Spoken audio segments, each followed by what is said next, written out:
इसको 4 वेदों का, 6 शास्त्रों का, सबका इसको ज्ञान है। सबका ज्ञान है। इसको अगर आपको नहीं अगर यकीन होता तो आपको मैं दिखा देता हूँ। अब मोए भाव भरोसा हनुमंता, बिन हरि कृपा मिले नहीं संता। दोस्तों, जब भगवान की कृपा होती है तब जाकर के ऐसे निर्मल संत के जो है दर्शन प्राप्त होते हैं। धन्य है हमारी धरती माँ, धन्य है हमारा भारतवर्ष, जो कि ऐसे संतों को जन्म देता है इस पृथ्वी पर। तो आइए मैं आपको संत महाराज से बात कराता हूँ। ये संत जो है अन्न का त्याग कर चुके हैं और चाय से ही जो है अपना जीवन यापन कर रहे हैं। सामने आप देख सकते हैं इनकी चाय भी इस समय जो है बन रही है। तो आइए महाराज जी से बात करते हैं। महाराज जी प्रणाम। प्रणाम। ओम नमो नारायण। नमो नारायण महाराज जी। जय श्री राम। जय श्री राम। महाराज जी, मैं आपके चाय के बारे में तो बाद में पूछूंगा कि आप किस प्रकार से रहते हैं, लेकिन सबसे पहले मैं आपका जो शरीर पर आपने जो भस्म रमाई है उसके बारे में जानना चाहूंगा कि महाराज जी संत लोग भस्म क्यों लगाते हैं? संत लोग भस्म क्यों लगाते हैं? संत लोग भस्म इसलिए लगाते हैं क्योंकि पहले के जीवन को वो अंत कर चुके हैं और नए जीवन का प्रारंभ करते हैं, इसी वजह से वो भस्म रमाते हैं। जी महाराज जी। तो महाराज जी ये बताइए कि हमने सुना है कि आप अन्न का त्याग कर चुके हैं और चाय से ही अपना जीवन यापन कर रहे हैं, तो ऐसा कैसे संभव है? ये सब तो भक्ति से संभव है। भक्ति से और भगवान की कृपा से, गंगा माता की कृपा से, इन्हीं की कृपा से ये सब संभव है, अन्यथा ये संभव नहीं है। अच्छा महाराज। हाँ, इसके लिए भी बहुत हमको जब तक करना पड़ता है। जी महाराज। उसी की वजह से हमारी इंद्रियां हमारी वश में है जी। जिसके कारण हम ऐसा कर पाते हैं। जी हर महाराज। कोई आदमी ऐसा नहीं कर पाएगा। नहीं कर पाए। जी महाराज। महाराज कितने वर्ष हो गए आपको अन्न त्यागी हुए? हमको 3-3.5 साल हो गए अभी हम त्यागी हुए। अच्छा महाराज, तो फल वगैरह भी नहीं लेते आप? फल हार कुछ नहीं, दूध कुछ नहीं, खाली चाय पीते हैं, वो भी मिल जाए, कोई जगत भगत आए तो पी लेंगे, ना तो गंगा जल पी लेंगे। गंगा जल भी दूषित होएगा तो वो भी नहीं पिए। अरे महाराज जी, महाराज जी ऐसा मन में क्या आया कि आप संत बन गए? संत बन गए। जी महाराज जी।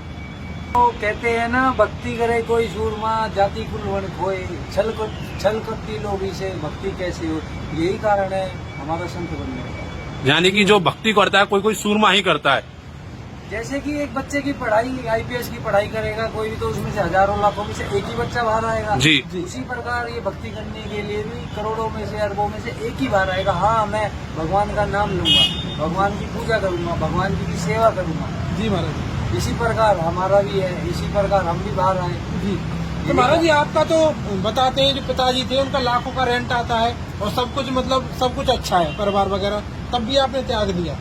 अब वो रेंट आता है वो तो पिताजी के लिए, माता जी के लिए, हमारे लिए थोड़ी। हमारे लिए तो भक्ति करना जरूरी है। अच्छा। सनातन धर्म की रक्षा करना जरूरी है। जी। और गौ माता की रक्षा करना जरूरी जरूरी है। है। इसलिए तो कह रहे हैं 20 तारीख को चलो रामलीला मैदान दिल्ली गौ रक्षा अभियान में। अच्छा हाँ, महाराज। महाराज जी आपने कुत्ता भी अपने साथ में रख रखा है? ये भैरव बाबा है हमारे। अच्छा, भैरव बाबा है। हाँ, ये भैरव है, यहाँ पर ही रहते हैं। इन्हीं की वजह से सब हमको प्राप्त होता है। अच्छा। इन्हीं की वजह से जो चाय मिलता है, कुछ मिलता है, इन्हीं की वजह से मिलता है। दान दक्षिणा जो भी करते हैं इन्हीं की वजह से मिलता है। अच्छा अच्छा।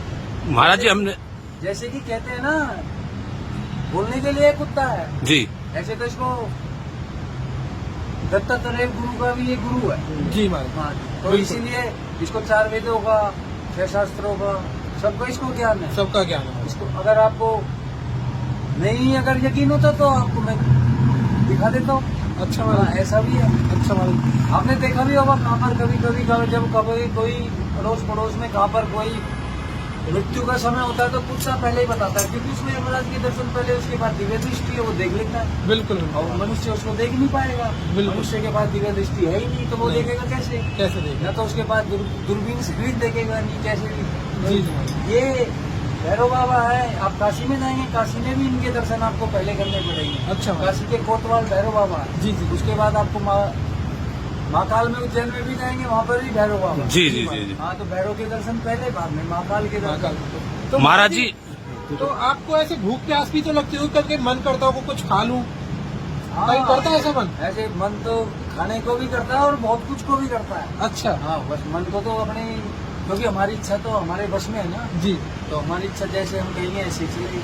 हमारा शरीर हमारे हिसाब से चलेगा। बिल्कुल। जी महाराज। ये नहीं कि किसी और के हिसाब से। आप हमारे पास लड्डू रखोगे, मिठाई रखोगे, पेड़ा रखोगे, हमको नहीं चाहिए। जी। हाँ, महाराज जी हमने ये भी सुना है कि आप पहले नीलकंठ पर आ करते थे और वहाँ पर ऐसे ऐसे संत हैं जिनकी जो है जटा काफी बड़ी हो चुकी है, भौहें काफी बड़ी हो चुकी है, तो ऐसा है महाराज जी?